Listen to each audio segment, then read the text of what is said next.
This is what it's like working with me. Right, okay. Yeah. You can imagine like you don't get Okay, my teeth. Alright.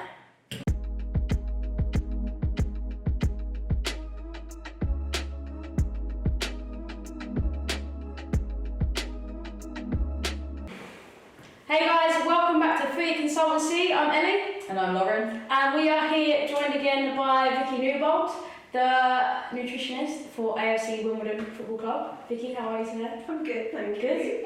So we're going to kick you right off. Why is nutrition important for a footballer? I think it's really, really important to understand that nutrition is only part of the picture, but it can support your performance. So it can take an average performance and help you perform better.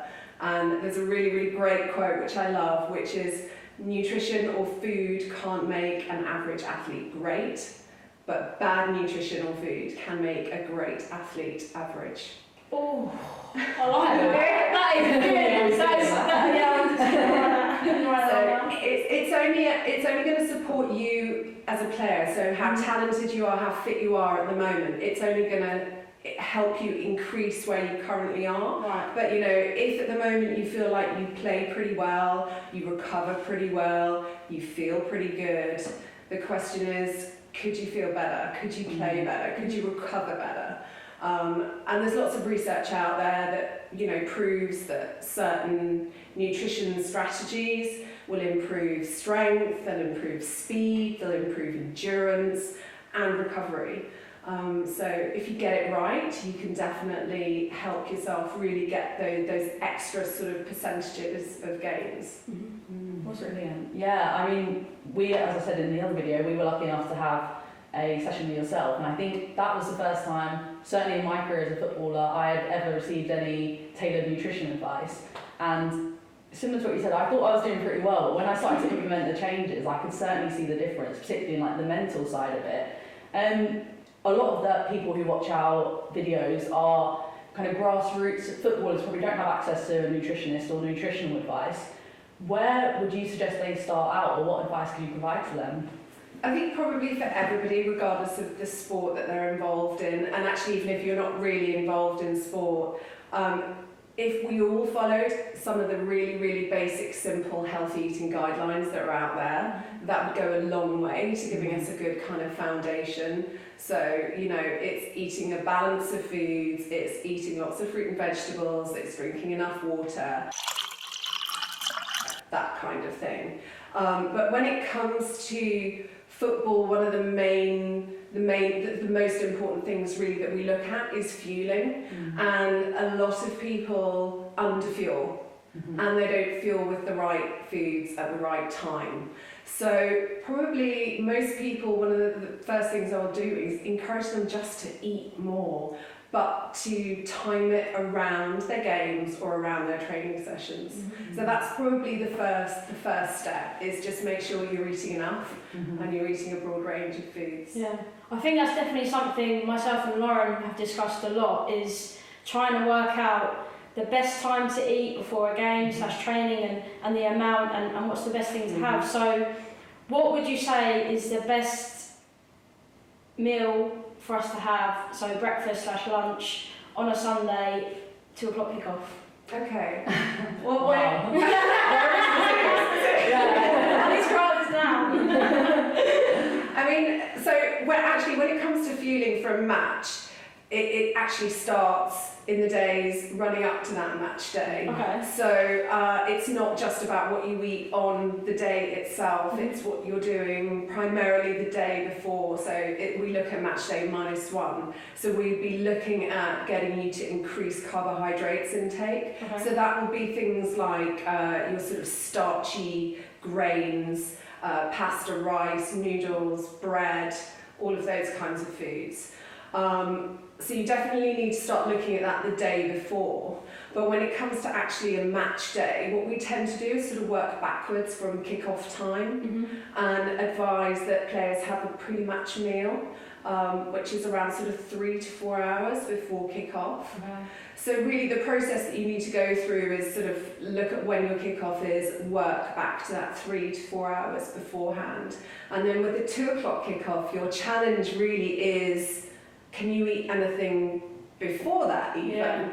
And that's where I would encourage people to start thinking about, you know, setting their alarm an hour earlier, getting up and actually making sure you get a breakfast in and a pre-match. And then we start looking into sort of snacking or topping up after the pre-match up until kick-off. And then we start looking at the actual, you know, fueling in the match strategies for half-time.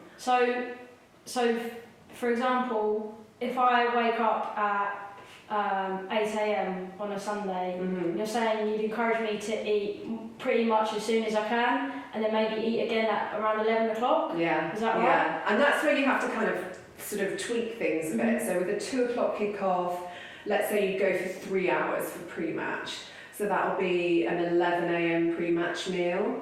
So then you probably want to be getting up and eating breakfast at maybe 7:30, 8 at the latest.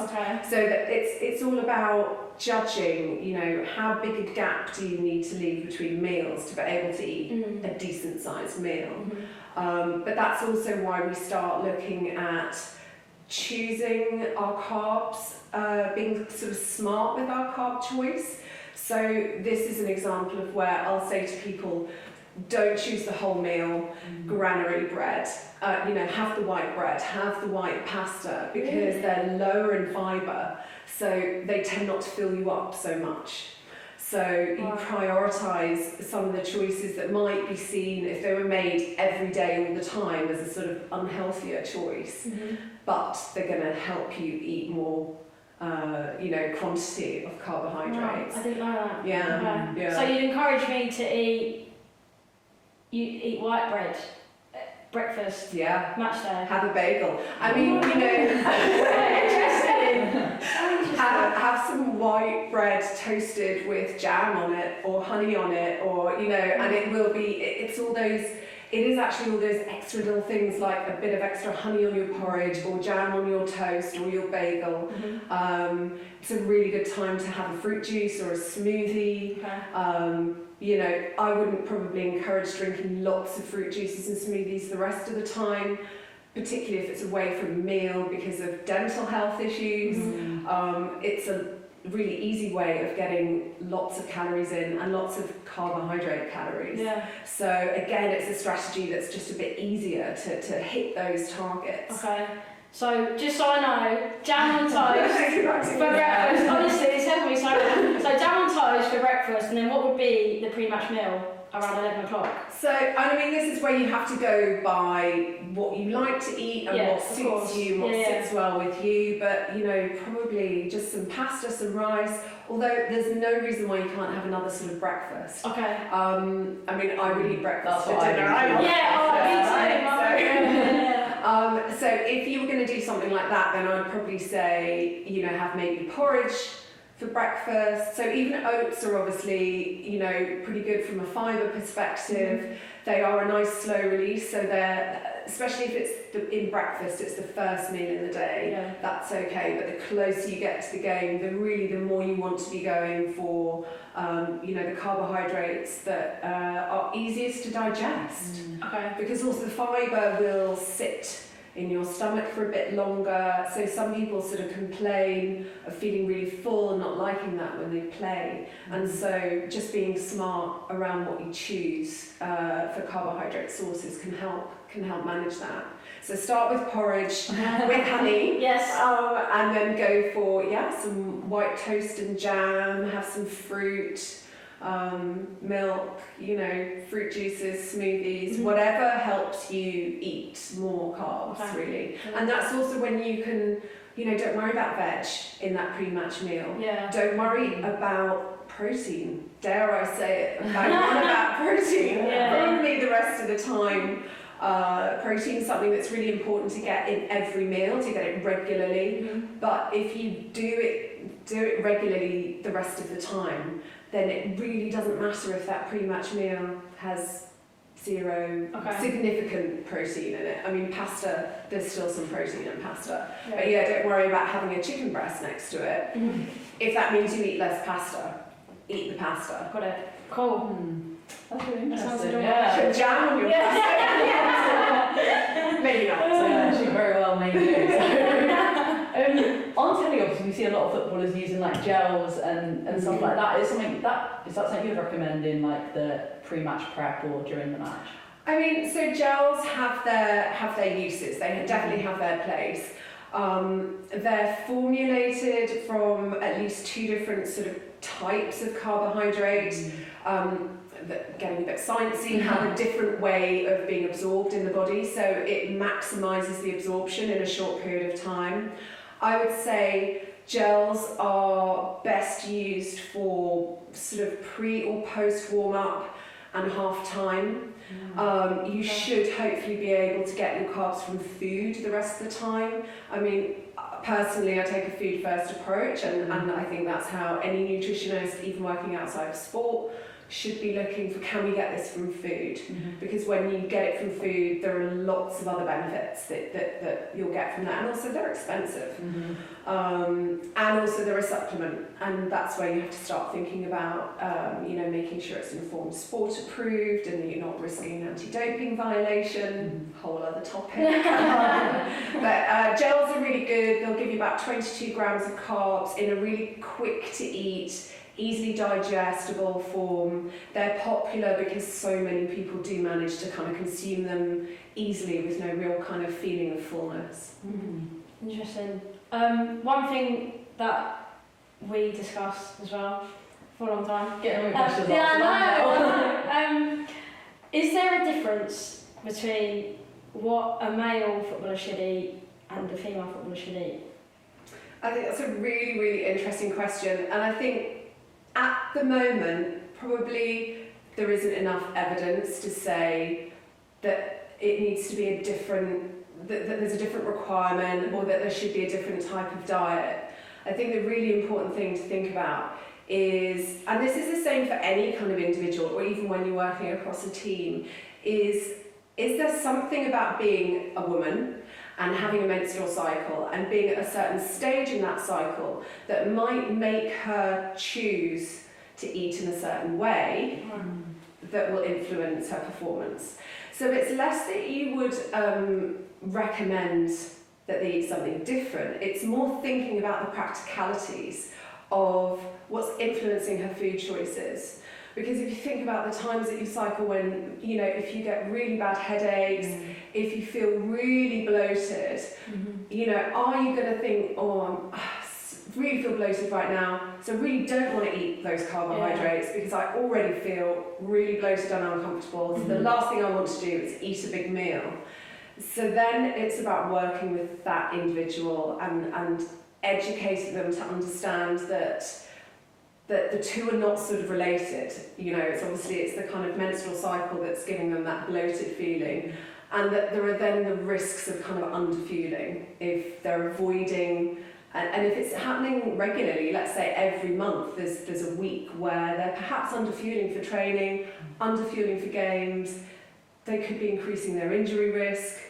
So it's not that they need to eat something different, it's just more those kind of practical considerations. But saying that as well, there are definitely differences in the amount or the ability to store glycogen in the muscle. So glycogen is the sort of sciencey word for the way that carbohydrates are stored in the body. So women have a reduced capacity. Certainly that's what the research tells us at the moment.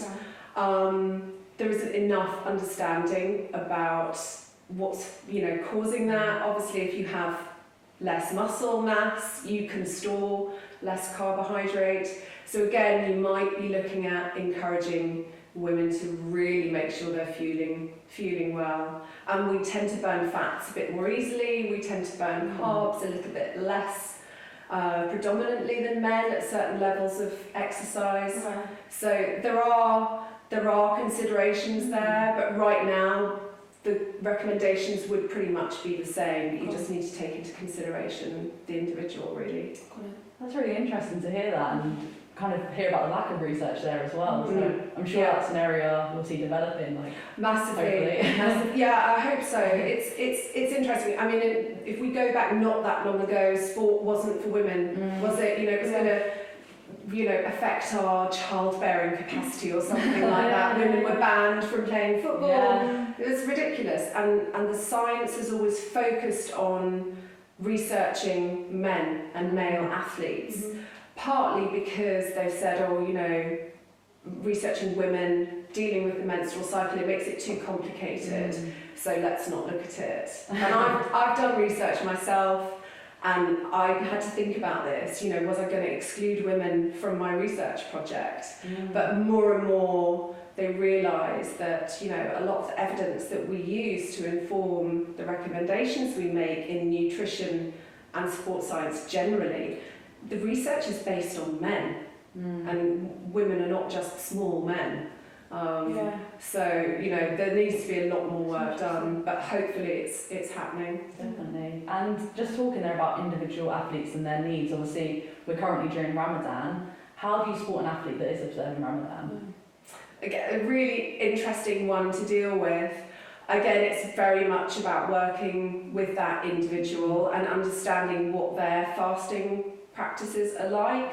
You know, how old are they? How long have they been doing this? How much experience do they have? And then probably the kind of recommendations that I'd be working towards with an individual is helping them to work out how to meet their nutritional requirements within that window that they have. What we see is we see a shift from obviously eating during the day, they're completely fasting, and that means no water as well.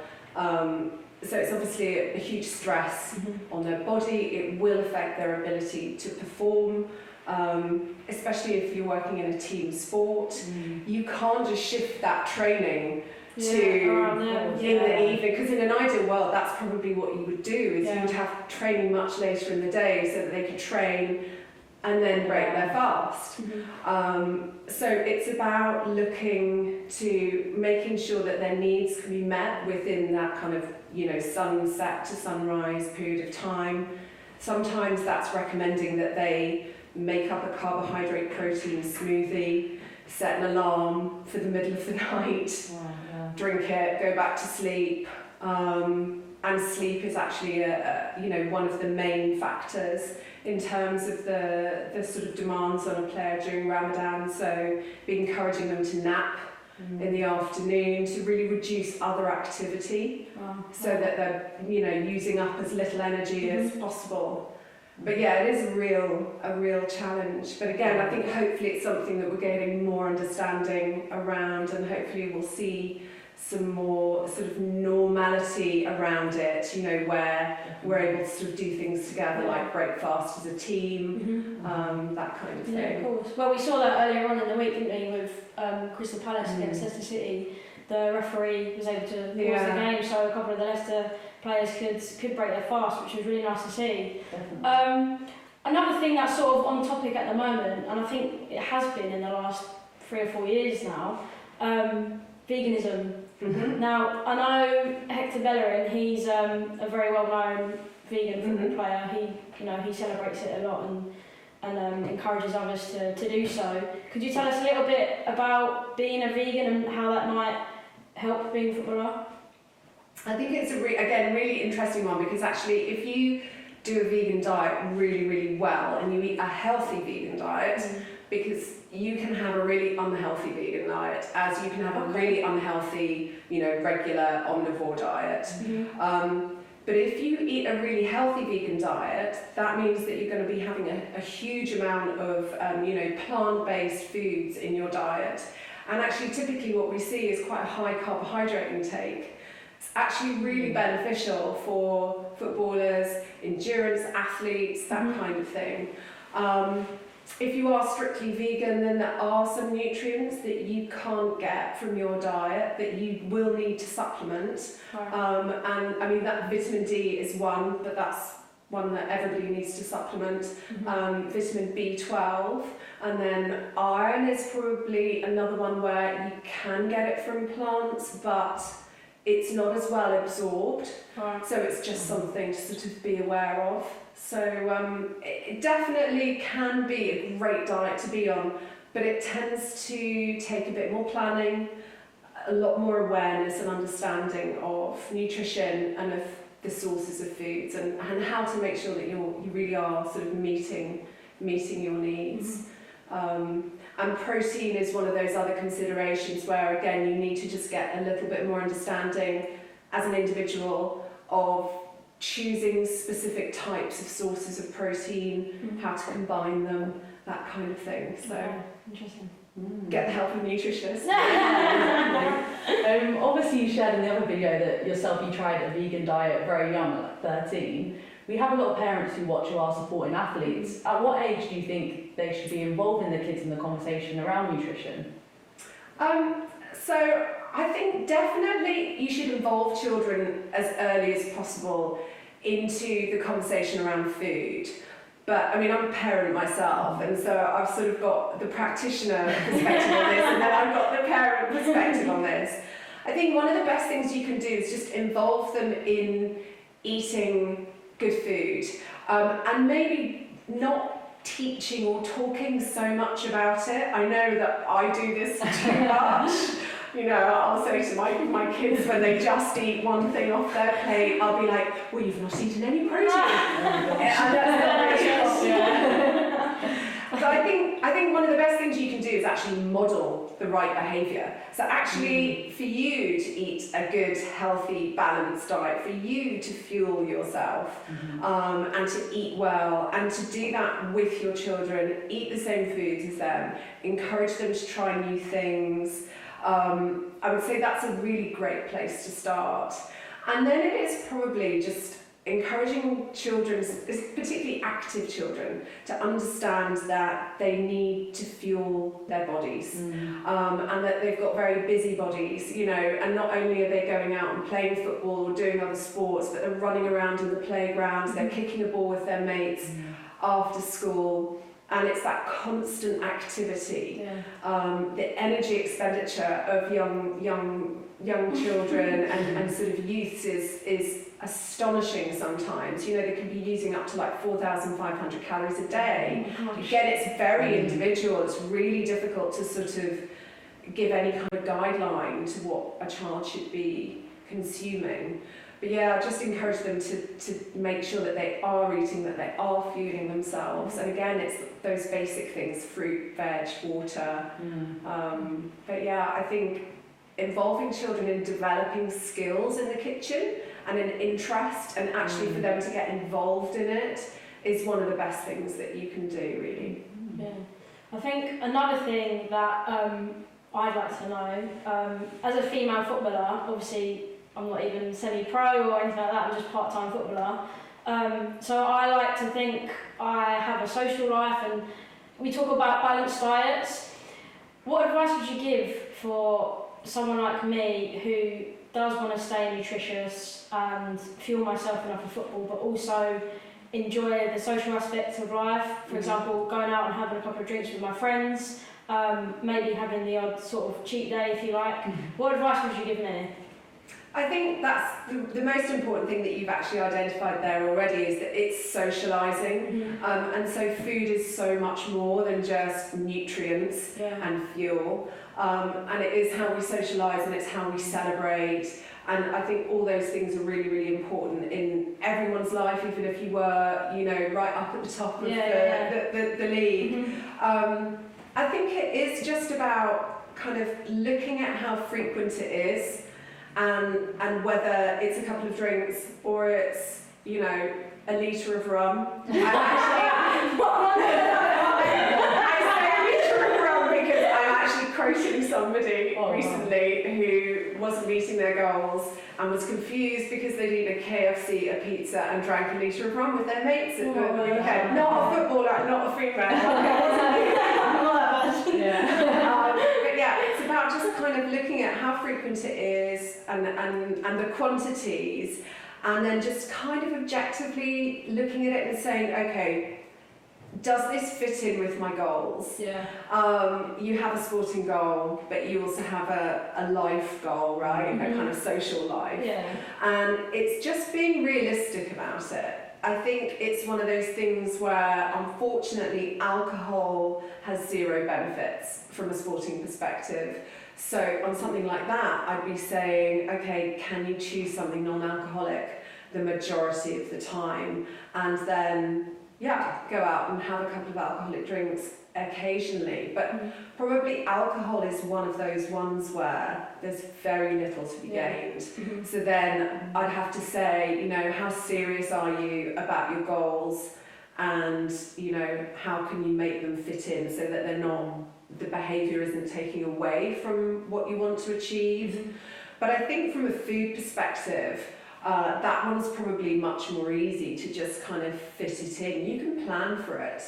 I'd encourage you to sort of think about how can you time those nights out so that they fit in quite well with how your nutrition demands sort of flow across the week. You know, that kind of thing. I don't know, sort of thinking out loud, but, you know, can you be, as long as you're not out late, can you factor match day -1 pizza meal with your mates? I mean, that's actually a pretty good match day -1 evening meal to have. So it's, you know, it's seeing where it doesn't conflict with your goal. How can you make it actually fit in with what you're trying to achieve? Cool. So Saturday night, pizza night, free game. As long as you're not out late.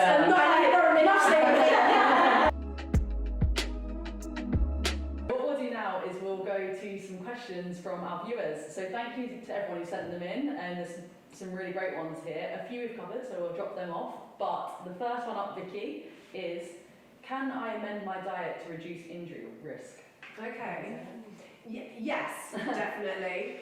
Although not in a way that's sort of necessarily targeted, let's say. So if you're somebody who has a history of a particular injury and you're looking to kind of avoid that again, there are some really, really basic things that you can do that would be the same for someone who generally is just thinking, okay, I want to stay healthy and well and avoid injury. The first one is just about meeting your energy requirements. So actually under-eating and under-fueling generally will increase your risk of injury. So that is the kind of the first thing that everybody needs to do. One of the things that I see most frequently with players who get injured seems to be a lack of an even distribution of protein in their diet. So what tends to happen, and this is really typical across the whole population, is that people tend to eat a breakfast that is very sort of cereal dominant, not really much protein in it. Then maybe a bit more in lunch, you know, you might have a chicken sandwich or a chicken wrap. And then you have something really substantial at dinner, and that's where you get the bulk of your protein needs. And I always talk to those players about spreading that protein intake out throughout the day, because we need protein for building and repairing muscle. So if you think about going out and training and then making sure that you recover properly, you need to make sure that you're giving your body what it needs. And protein is definitely one of those key nutrients for you know, supporting you generally in recovery, but definitely avoiding injury. Then when we've got players again who've got maybe a history of injury, when it's things like tendons and ligaments and maybe cartilage, that kind of thing, you know, ACLs, AITFL injuries, that kind of thing.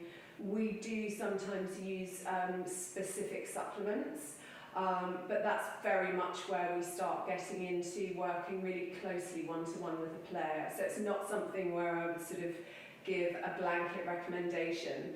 And those supplements, as with any supplement, they need to be used as the kind of the cherry on the icing on the cake and the cake is your general overall diet. So I'd say the most important thing is make sure you're fueling well, you're hydrating well, a good amount of protein, so it's 3 T's, total amount, the type you eat, and the timing, so the distribution across the day. Those are the main things that you can do. That's really interesting to hear about distribution across the day. And I think particularly playing football, even the evening meals, if that's your protein-focused meal, sometimes with training or whatever, that kind of slips. So that's very interesting to hear. We've covered this topic quite a lot, so I'll just see if there's any parting words of advice on this. We've had a question in which is, what should I eat to maintain energy levels throughout the game? Okay, carbohydrates, Yeah, pretty much. So it would be a case of whatever source of carbohydrate you can actually stomach. So that's why the gels are so popular, sports drinks. You can make your own sports drink. Watering down orange juice and putting some salt in it does not taste nice, but you know, A little bit cheaper. a bit cheaper. But yeah, gels, and then I mean, you know, this Jaffa cakes are a popular one at half time. And obviously, you know, depending on how your games are played, you may or may not have the opportunity to take something on. You know, if there's a little break in play, but typically you have to take something on before kick-off, and then you don't get another opportunity until half-time. So, yeah, carbs. Great. So before warm-up, before kick-off, and at half-time. Yeah. That's, I mean, before I spoke to you, at half-time I would never eat anything, and I can definitely feel the difference from starting to do that. Really? Yeah. See, I've never really done that at half time. Yeah, you'll feel it 100%. Even mentally, that's where I felt it more, like I felt less fatigued. The two more questions. So the first is, I think you may have answered this one, I think the answer could be protein, but the question is, what are the best recovery food/supplements? Okay, yeah. Well, yeah, protein's really important. Again, carbohydrates, I mean, it's pretty much a given in any situation, carbohydrates. Yeah, it's about refueling. So it's about refilling those energy stores with carbohydrates. If you consume protein with the carbohydrates, it's been shown to improve that restoration of the carbohydrate stores, but also consuming protein will actually help with repairing those sort of micro tears that go on in the muscle when you've done that exercise, whether it's training or it's a match. So yeah, carbs, protein, hydration. Electrolytes, less of an issue. If you're eating food alongside, then sort of post-match, unless it's been, unless it's the middle of summer and you've sweated profusely, you probably don't need to worry about having like an electrolyte tablet or anything, because you'll get those electrolytes from your food. There are certain types of food that have anti-inflammatory benefits, things like oily fish, nuts and seeds, and then all the fruit and veg. And again, the more colours, the better. And then particularly some of the sort of berries, dark chocolate. Yes. They're all full of really good beneficial stuff for recovery. So there are some supplements that are marketed as sort of recovery supplements. One of them is tart cherry juice. But the research is, kind of 50-50. There's as many studies that say that they found a result, and there's many studies that found nothing. Sometimes that's because they've been looking at slightly different markers. Certainly, it seems to help with sleep. So if you play evening games, that might be something to look at. But again, it really is the cherry on the icing on the cake, and it's a really expensive supplement. So have some blueberries and a piece of dark chocolate. I can do that. Yeah, that sounds amazing. The final question from the viewers, and this is one I'm quite interested in. I mean, you've answered all of Ellie's, so Yeah, sorry. I gotta get you forever for the beginning. gotta get one at the end there. Basically, is creatine good for footballers? Yes. Yes. So yes, absolutely, flat out, yes. For me, actually, creatine is a bit of a no-brainer supplement for almost everybody. I have actually considered recommending that my 73-year-old mother start taking creatine. I won't go into that one. The sort of approach with nutrition always has to be food first. And when it comes to evaluating a supplement, one of the questions is always, can I get this from food? do I need to take a supplement? We do get creatine from food. We get it from sort of meat proteins. So fish as well. I think mackerel might even be the high source of creatine. But we get it in really, really small quantities. It's a really, really cheap supplement to produce. So it can cost you something like 5 or 10p a day if you do supplement with it. So it's incredibly cheap. You can't get it from food in the kind of quantities that we need. So I would say definitely to consider supplementing it. Any supplement that you take should be Informed Sport approved, and that is not just informed choice, it's Informed Sport approved, and this is a risk minimisation scheme where a product has to be independently third-party batch tested for safety, and to prove that it actually does what it says on the tin, and to make sure there's no cross-contamination in the manufacturing process and so on and so forth. So anybody considering a supplement, please make sure that it has got this logo on it, Informed Sport approved. Maybe we can link to the website as well. So look for that if you're going to try creatine. The reason why I think it's a great supplement is it actually has so many different benefits. So it's really beneficial in supporting resistance exercise. So if you have a resistance program that you're doing strength training to improve your sort of explosive power, then it will help with developing that. One of the side effects that it has, which is a great side effect, is that it increases hydration in your cells, which is only a good thing. It is one of the reasons why people tend to gain a little weight when they start taking it. So some people who care about that kind of thing, maybe if you're doing a sport where you're involved in a weight class, that obviously becomes a key consideration. But it's actually because it helps you with storing a little bit of fluids in the cells. It's been shown to improve carbohydrate restoration in the muscle, so excellent for that. And it has sort of neuroprotective benefits. So creatine is actually used clinically to treat a variety of sort of brain disorders and things like mild traumatic brain injury. It's used in all different ages. It's used in children. It's being studied in how it might be used for Alzheimer's, for Parkinson's. It's stored in our brain. Our brain uses it as an energy substrate. So our brain will use carbohydrates, but it will also use creatine.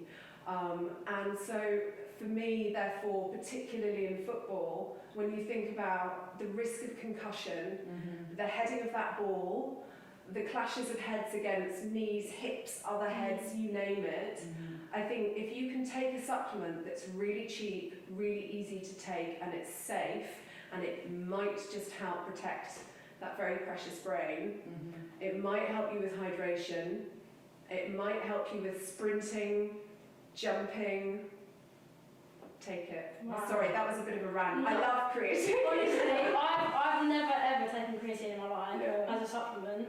And now I'm like, where can I get it? Where can I get it? Oh my gosh, I mean, it's traditionally used within kind of strength and power sports. So you'll see like rugby players have been on creatine for years. If you're a weightlifter, you'll be taking creatine.